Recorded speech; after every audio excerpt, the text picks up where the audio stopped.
Ruth Blacketer, Brenda Bolton, Lisa Brager, Karen Branzel, Terry Briney, Allison Bristow, Rachel Camp, Ed Combo, Carla Kramer, Carla Crawford, Leanne Deshaw, Bob Edgar, Judy Fisher, Lori Foshag, Hallie Gillespie, Marianne Gingrich, Goldie Golding, Christy Hartman, Jim Hennig, Harold Hoff, Weston Jones, Sarah Keefe, Jennifer Kirby, Craig Kuchel, Kara Lakefield, Marissa Mazer, Jackie McCann, Jeannie Miller, Susie Miller, Brian Newman, Jackie Overton, Taryn Pettit, Catherine Reed, Melinda Reed, Lori Saylor, Deanna Schroeder, Krista Selvig, Scott Stigler, Nancy Stock, Thatcher Zalay, Archie Tamietti, Lisa Verlanik, and Sherry Warner. One second. Question? I'm impressed. Now you got everyone with me. I was impressed too. Yeah. All right. Call for the question. All those in favor? Aye.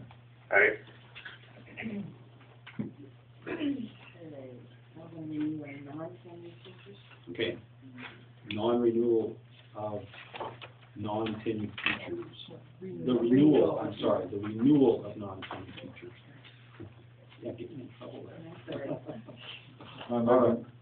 Go ahead. I make a motion to hire Marlis Anderson, Vanessa Blytree, Mark Buckner, Amber Daub, Norman Garrett, Emily Hackathorn, Amy Hirschback, Matthew Larson, Janet Mall Smith, Lily Model, Ronnie Parsons, Jason Stewart, and Lee Weldon. Discussion. Just so that you're aware, the following individuals with the renewal of their contract are hereby granted tenure rights in the school district, and those individuals are Amy Hirschback, Janet Mall Smith, Lee Weldon. Good. Call for the question. All those in favor? Aye. Aye.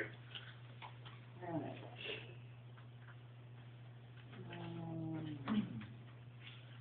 Renew our 10 part-time teachers. Part-time teachers, and therefore we have tenured part-time teachers will be Stacy Holden, Megan Houlihan. Make a motion to hire Stacy Holden and Megan Houlihan as tenured part-time teachers. Second. Discussion. Call for the question. All those in favor? Aye. Aye. An open teaching position. There's another part-time teaching position that's non-tenure, and that is Rochelle Lindquist. I can't. We'll go back. Part-time nothing. I make a motion to hire part-time non-tenured teacher Rochelle Blomquist. Second. Discussion. Call for the question. All those in favor? Aye. Aye. Okay, now, we're going to move on to open the teaching position. Yeah, with the resignations and retirements that we have had, we have the need to open a position which would be at our 4th grade level. So if we open an elementary teaching position, it will allow us to go ahead and begin advertising to fill that spot. Make a motion to open one elementary teaching position for the 2011-2012 school year. Second. Discussion.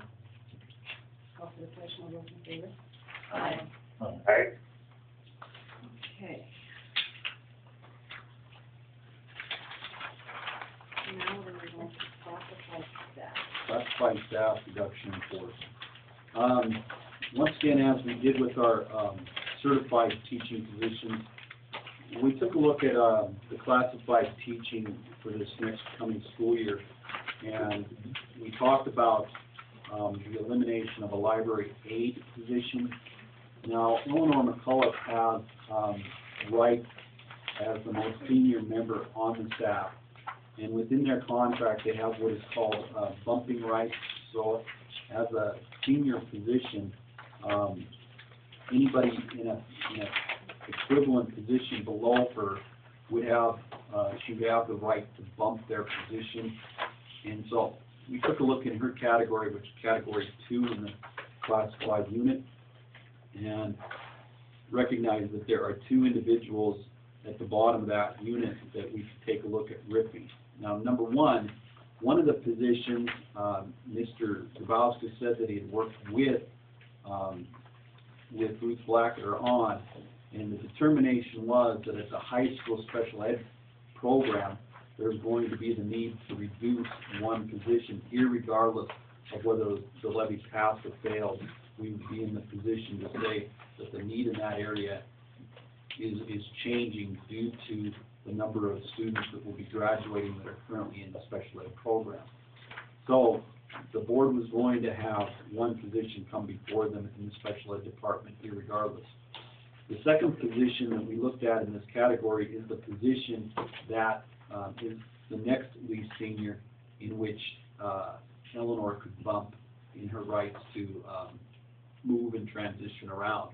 And so at this point in time, we identified the two lowest people in those categories as Diane Ross and Donna Sutton. Now, with this, these individuals, although they are RIF, they still have seniority right of their own, which means they could come back and ask that they hold another position in the school district. They can even go outside of their category as long as moving to that new category, whether it be custodian, whether it be secretarial, or lunchroom, it didn't require any specialized training. The classified unit had been explained to them that we are not going to introduce any time, effort, or money into the retraining of any employees who want to move into a new position due to the fact that we already believe that we have trained somebody, we have a good person sitting there in that spot, and the only way that we're going to allow for that person to be bumped or moved if the person wanting to move into their position was capable and qualified to do so. So with that, the board is asked at this time to move to make a couple of changes. Also within the classified unit, we had identified the special ed secretarial position, the special ed secretarial position.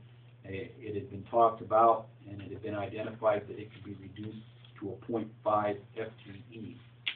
And so in this, although the special ed secretary is currently a full-time person, if her schedule were to allow it, she could actually bump a 0.4 FTE person that is working half-time in the building and get her status back up to full-time if she were to choose.